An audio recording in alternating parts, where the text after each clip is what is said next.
Hoje temos mais novidades, o agregador de pesquisas vem com disputas estaduais também. Nós vamos conversar com o maior especialista em eleições no Brasil, Antônio Lavareda, e o quadro Índice CNN.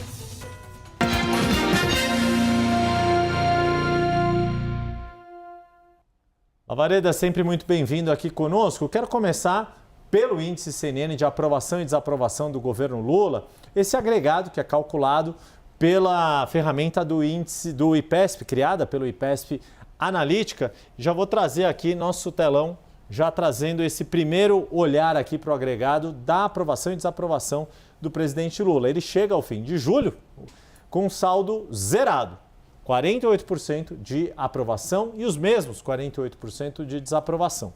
Em comparação a outros líderes regionais, Lavareda, muito se falou da onda azul com o discurso de Javier Milei na convenção de Flávio Bolsonaro, etc., do quanto essa onda é azul à direita ou da oposição ganhando de outros governos que eram de esquerda. Um patamar que pode ser visto como competitivo e mais confortável que outros governantes é justamente, como você tem dito, o nível de aprovação que um governante tem, 48% neste momento, Lavareda. É isso, Yuri. Boa tarde a você, boa tarde a quem está nos acompanhando. É um índice confortável para o presidente Lula, de um lado, comparativamente a outros líderes latino-americanos. Lembrar, por exemplo, tomemos dois, o presidente José Antônio Cast, eleito de ultradireita, eleito no Chile recentemente. Ele tem hoje um saldo negativo de 8 pontos, ele tem uma desaprovação de 53 pontos. Ou o próprio presidente Milei, que esteve aqui outro dia na Convenção dos Republicanos de São Paulo, que ungiu o governador Tarcísio, e que tem uma desaprovação de 61 pontos, 61 contra uma aprovação de 37, um saldo negativo de 24. Parecido, então, não vamos citar, você já mencionou só a América Latina, se a gente fosse falar em Trump, a CNN norte-americana soltou uma pesquisa, essa é a sua última pesquisa, onde o presidente Trump tem 32 pontos negativos, 34 contra 66. E, por último, lembrando a vantagem do incumbente. O presidente Lula tem capacidade de melhorar um pouco, pelo menos? É provável que tenha essa capacidade, porque 4 anos atrás, Yuri, o então presidente Bolsonaro tinha um saldo negativo de 22 pontos. Tinha uma desaprovação muito alta, foi se recuperando, perdeu a eleição por menos de 2 pontos percentuais. Mas sempre lembrando, tem vantagem do incumbente, mas o incumbente está exposto a chuvas e trovoadas. Exato. Hoje mesmo foi dia de trovoada. Investigação da PF contra seu aliado, o senador Jacques Wagner, e contra o seu filho, o Lulinha. Então, é isso. Pode melhorar, mas também sempre pode piorar. É isso. A partir de agora, a gente vai acompanhando aqui toda essa trajetória e vai poder também fazer um retrospecto. Mas como eu falei, além de trazer o agregado de aprovação e desaprovação, nós temos também o agregador de pesquisas para a disputa presidencial com o cenário de primeiro turno. É o que a gente vai ver agora aqui, trazendo o quadro geral, que está relativamente estável. Lula e Flávio Bolsonaro oscilaram positivamente 1 ponto cada um, 40 para 41, 31 para 32 nesse momento. E outros dois eu vou tirá-los aqui da tela, só para ficar mais fácil da gente visualizar. Vamos olhar apenas para os 3 candidatos ali da chamada terceira via. A escala mudou aqui da eleição, mas também Ronaldo Caiado subiu 1 ponto, de 4 para 5 pontos. Renan Santos, do Missão, de 3 para 4 pontos. E Romeu Zema preserva os 3 pontos, a mesma pontuação de uma semana atrás. Lavareda, me parece, claro que aqui a gente está falando de um outro patamar em comparação com o que Lula e Flávio Bolsonaro têm registrado no agregado. Mas me parece que, passadas aí uma boa parte das convenções, todos esses 3 candidatos já confirmados pelos seus partidos, o último dos 5 principais é Lula, que vai ter convenção no fim de semana, Ronaldo Caiado e Renan Santos parece ter encontrado uma embocadura e Romeu Zema é que tem enfrentado um pouco mais de dificuldade nesse momento, Lavareda. É verdade. O ex-governador de Minas começou a sua pré-campanha com um discurso incisivo, anti-instituições, contundente em relação ao Supremo Tribunal Federal.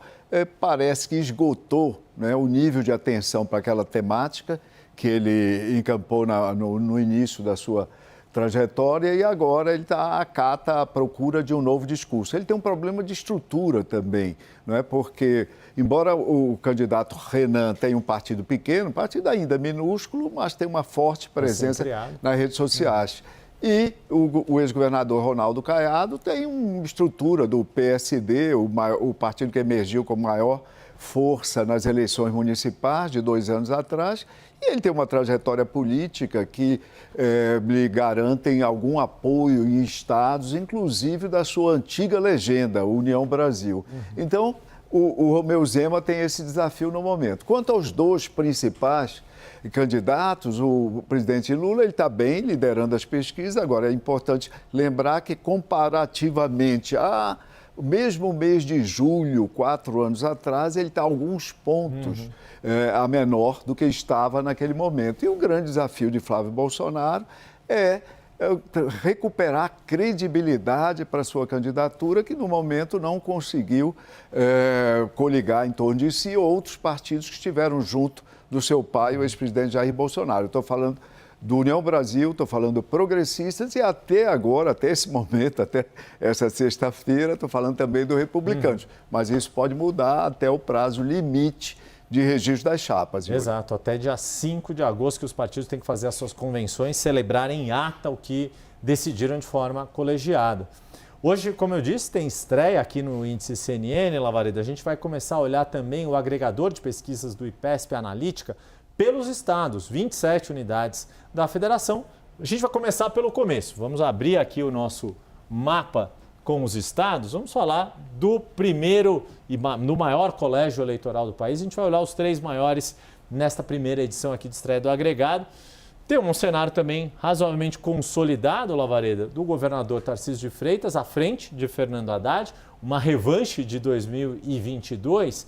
E no caso aqui de Tarcísio, o governador segue uma tendência que a gente ainda vai aprofundar hoje em relação aos incumbentes. Vou parar um pouquinho antes de ir para o Rio de Janeiro para a gente olhar esse cenário e dar um primeiro panorama do maior colégio eleitoral do país. Olha só, Yuri, o que importa chamar a atenção é que, no momento, o governador Tarcísio teria, se a eleição fosse hoje, e segundo os dados do agregador, lembrando que pesquisas não são prognósticos, mas elas apontam a fotografia, a tendência do momento, o governador Tarcísio se reelegeria no primeiro turno. Ele tem uma diferença em relação ao agregado dos demais candidatos de 8 pontos percentuais. É uma margem segura, não é? Se a eleição fosse nesse momento. Também vale a pena mencionar que o governador tem um desempenho hoje. Esse gráfico mostra o desempenho dos candidatos sobre votos totais, ou seja, sobre a totalidade do eleitorado. Não adianta comparar com os votos válidos registrados e anunciados pelo Tribunal Regional Eleitoral, no caso das eleições estaduais. O governador Tarcísio ele está 4 pontos acima do desempenho dele sobre votos totais no segundo turno de 2022. 4 pontos, ou seja, ele está melhor, com desempenho melhor. Ao passo que o candidato Fernando Haddad do PT está 3 pontos abaixo do seu desempenho no segundo turno de 2022. É importante que nessa questão de primeiro ou segundo turno nós acompanharmos a campanha, a trajetória, mas talvez, se o governador Tarcísio vier a ganhar no primeiro turno, talvez o PT sinta falta da ideia da candidatura que foi aventada lá atrás de Márcio França. Está faltando um terceiro candidato de peso.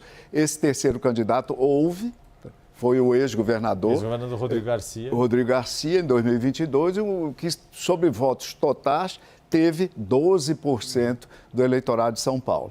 Vamos então seguir o nosso mapa aqui, Lavareda. Vamos olhar agora. Vou deixar o segundo maior colégio eleitoral do país de Minas Gerais pelo fim, porque é mais complexa a situação. Vamos para o Rio de Janeiro aqui mais pertinho. Aqui, Lavareda, me parece que Eduardo Paes está, não vou dizer de camarote, porque em eleição seria um risco isso, mas ele está assim numa posição confortável à espera de quem vai ser o seu adversário. Se vai ser o deputado estadual Douglas Ruas, presidente da Assembleia Legislativa, ou o ex-governador Antônio Garotinho, que na reta final, nos últimos dias, foi confirmado como candidato do Republicanos, Lavareda. Ô Yuri, o prefeito do Rio, ex-prefeito do Rio, lidera a disputa, 9 pontos de diferença em relação à soma dos demais. Parece uma situação confortável. Provavelmente a candidatura do PL vai crescer ao longo da campanha, é o que nós devemos esperar e nós vamos acompanhar isso aqui com o índice CNN e conversando com você. O ex-governador Garotinho, ele provavelmente dificulta aí essa ascensão mais rápida do Douglas Ruas, mas de qualquer forma nós precisamos assistir. O 38, Eduardo Paz, o ex-governador Cláudio Castro, ele ganhou no primeiro turno com 39% dos votos totais. Então, eu diria que, mantido esse patamar, Eduardo Paz está próximo, né, provavelmente, além de já ter essa dianteira de hoje, ele está próximo de cravar a eleição no primeiro turno. Quer dizer, ele está de olho não só nos votos dos adversários, mas também no absenteísmo, né? Ou no não voto. Né? Quem votar branco, votar nulo, indiretamente acaba ajudando E o desempenho do prefeito Eduardo Paz, Yuri, é tanto mais satisfatório para ele deve estar feliz, porque quando ele foi candidato a governador da outra vez, no segundo turno ele teve 25% dos votos totais apenas. Que quando perdeu para Wilson Witzel, que foi a surpresa. Então vamos lá, como prometido, o último olhar aqui em Minas Gerais, que não está uma confusão danada ali, né? O líder das pesquisas, que é o senador Cleitinho Azevedo, aparentemente descartado pelos republicanos, mas ainda tenta reverter essa decisão do partido. A gente tem o ex-prefeito de Belo Horizonte, Alexandre Calil, com 12%, Patrus Ananias, do PT, que está aqui com uns 10%, Matheus Simões, que é o atual governador, com os seus 6%, e Gabriel Azevedo, do MDB, 4%. Né? São situações diferentes da gente comparar o que foi a eleição de Belo Horizonte 2 anos atrás com a eleição do governo de Minas Gerais, porque Minas Gerais é um país, literalmente, né? Falando ali por retratar ali as várias regiões aqui do Brasil, seu microcosmos do Brasil, mas tá difícil de entender essa situação, porque esse é uma dos cenários testados, a ver se o ex-secretário Marcelo Ar vai de fato ser candidato ou não também. Minas é o segundo maior estado, você lembrou, mas com certeza ele ganha em complicação. É o segundo maior estado e é o mais complicado de longe. Não se tem clareza sobre o que poderá vir a ocorrer. Se o senador Cleitinho não for candidato, esse quadro muda radicalmente, então pouco se pode dizer a respeito do que vai ocorrer.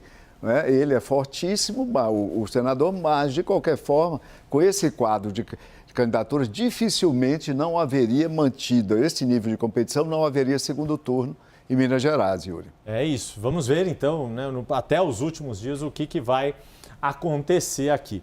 Para a gente fechar, deixa eu só voltar aqui ao nosso cenário base aqui, porque... Opa, perdão. Errei o botão, estreia acontece, mas agora está aqui o nosso quadro. A gente vai trazer agora um levantamento que o IPESP fez e Antônio Lavareda fez, que reforça a tese do incumbente, já está aqui na tela conosco. O que significa isso? Com base no agregador, olhando para o mapa, dos 27 estados, 19 governadores estão em busca de um novo mandato. Muitos deles são vice-governadores que acabaram de assumir, não necessariamente estão indo para a urna pela segunda vez consecutiva. E aí, dos 19... 11 estão à frente na disputa e 6 em segundo lugar. A única exceção é justamente Minas Gerais e Roraima é um caso à parte, não tem pesquisa divulgada e também teve mandato tampão, judicialização, nenhuma pesquisa até o momento. O que você nos dá de panorama em relação a esse mapa aqui, Lavareda? Olha só, Yuri e o espectador, o que nós devemos levar em conta desse mapa é o seguinte. Primeiro, 11 dos governadores já se situando em primeira colocação, mais 6 em segundo lugar e ainda, porque nós não incluímos aí a terceira colocação, onde estaria o governador Matheus Simões, de Minas Gerais, então, e também Roraima, para o qual não há pesquisas, então o IPESP Analítica não pôde montar, não pôde organizar o seu índice bayesiano para colocar a competição de Roraima. Você vê, Yuri, a força da incumbência. Desses estados onde o governador não lidera, que são esses 6, 4 deles são vice-governadores que assumiram em abril. Por definição, eles são mais fracos, eles capitalizaram menos isso que nós chamamos, que a literatura chama, a força da incumbência. Governadores são favoritos, a maioria das situações e só há uma outra categoria, Yuri, de competidores que ameaça a sorte dos governadores atuais ou de candidatos apoiados pelos governos. Eu já mostrei isso no livro meu, Emoções Ocultas e Estratégias Eleitorais, fazendo um levantamento lá atrás, que essa categoria é de prefeitos de grandes cidades e prefeitos de capitais.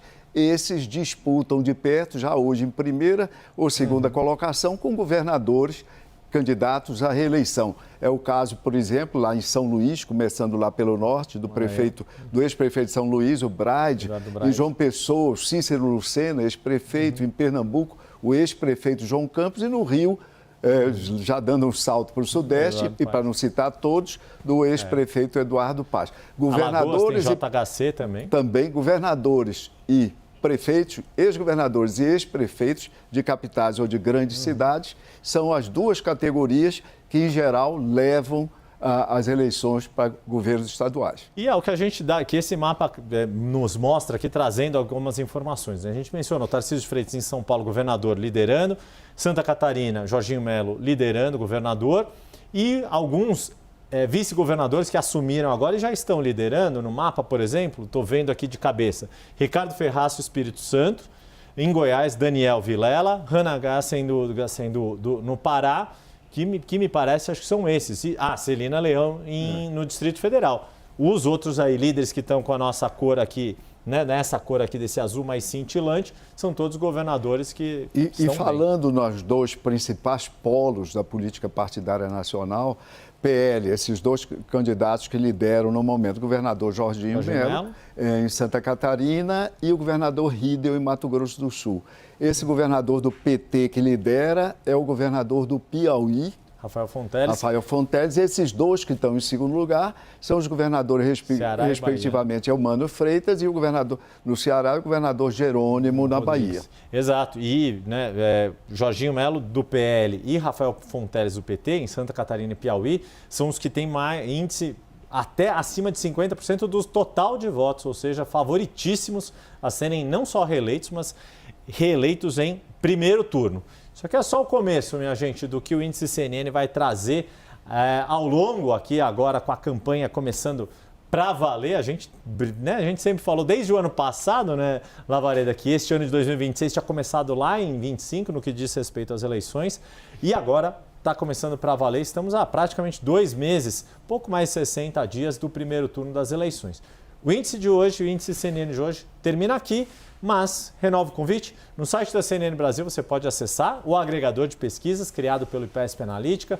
Pode analisar você mesmo os cenários das disputas presidencial, nos estados, a aprovação do governo. Na semana que vem, o sociólogo e cientista político Antônio Lavareda, maior especialista em eleições, estará de volta conosco para mais uma rodada do Índice CNN. Até lá, Lavareda. Até lá, Yuri. Até lá, espectadores.